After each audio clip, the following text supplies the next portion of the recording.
I know you read, but do you write too? Welcome back, y'all. Welcome back. I know y'all read, but do you write? Do you write too? Whether that be for school, for work. Do you want to be, are you already an author? Do you want to be an author? Do you journal? Do you write? Do you? If you do, I have some books to recommend for you today. Let's get into it. The first book I want to recommend, On Writing Well by William Zinsser. This book, it has a clarity to it. It is very clear at what it's trying to get through.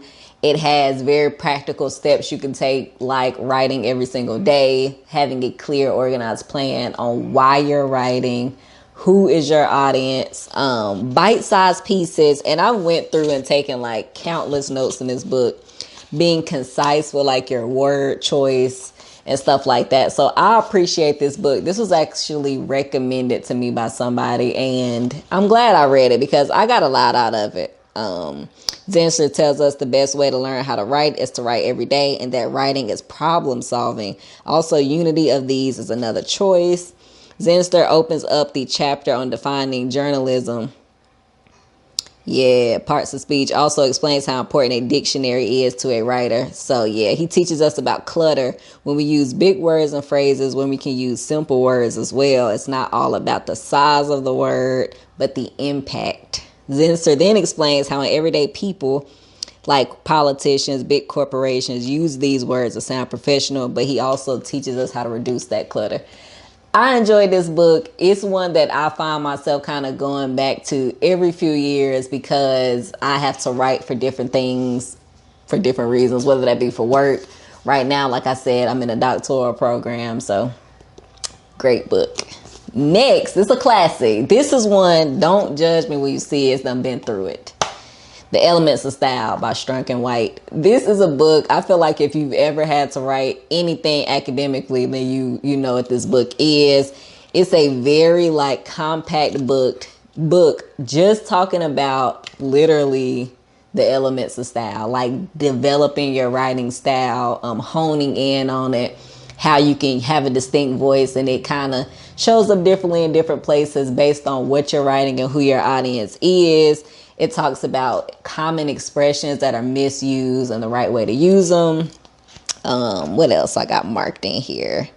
Elementary rules of usage. Yeah, that's helpful. Yeah, how to use colloquialisms and exclamations and all that stuff. That's like your basic. I feel like this is like, if you don't get any of these books, yeah, I feel like this is the most important book in this group that I'm recommending. So this is a really compact book that I feel like it's almost like a reference guide that I keep on my desk over the years. It's old. I don't know where I got this from. Probably when I first went to college. Who knows?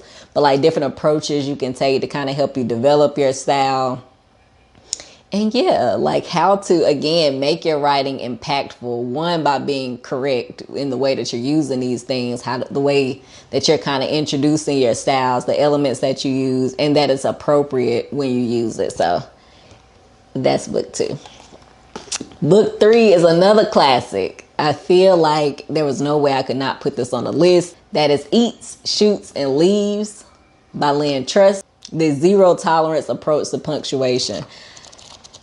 Okay, so when I first got this, I don't even know, it was a long time ago, and I really found it helpful. And then after a while, it just kind of sat on the shelf. You know, I didn't use it. I didn't care about it.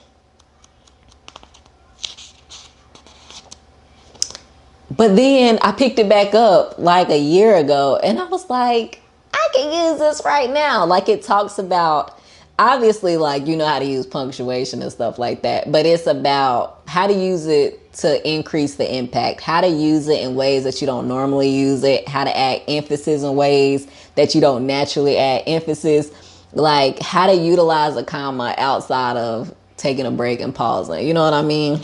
When to use quotes, when to use a dash, when to use the M dash, the apostrophe, when to use that, like so many things. And then it has cute names that it says, like cutting a dash, airs and graces, that'll do, comma, the traceable apostrophe, you know.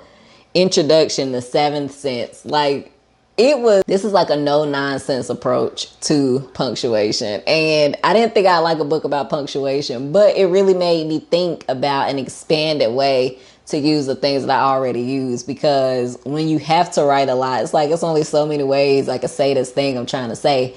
This helps bring in some of that creativity when you're writing, to me. So this is a classic I had to put on the list. Next, speaking of, I mentioned earlier the book on writing well. This one has a lot of similarities, but it has something distinct too. That's How to Write a Lot, A Practical Guide to Productive Academic Writing. The thing about this is it strictly focuses on academic writing, where the On Writing Well could be used for anybody. It could be used if you want to be a novelist, if you're already a novelist, if you do technical writing, whatever. This one focuses on academic writing, and I feel like,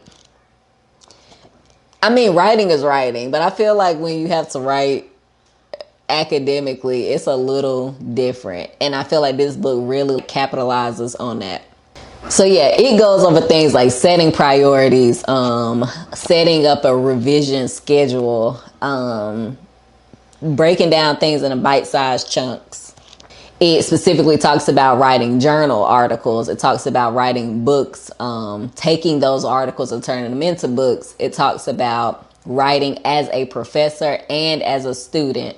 And things like, setting priorities, setting boundaries, setting up monitoring and things like that. So that's what this book is about. I like it. It's pretty short, impactful as well. And it quotes On Writing Well quite a bit. So I feel like this book takes from this book. There is some overlap, but I still feel like this has a distinct voice as well, and it's worth checking out.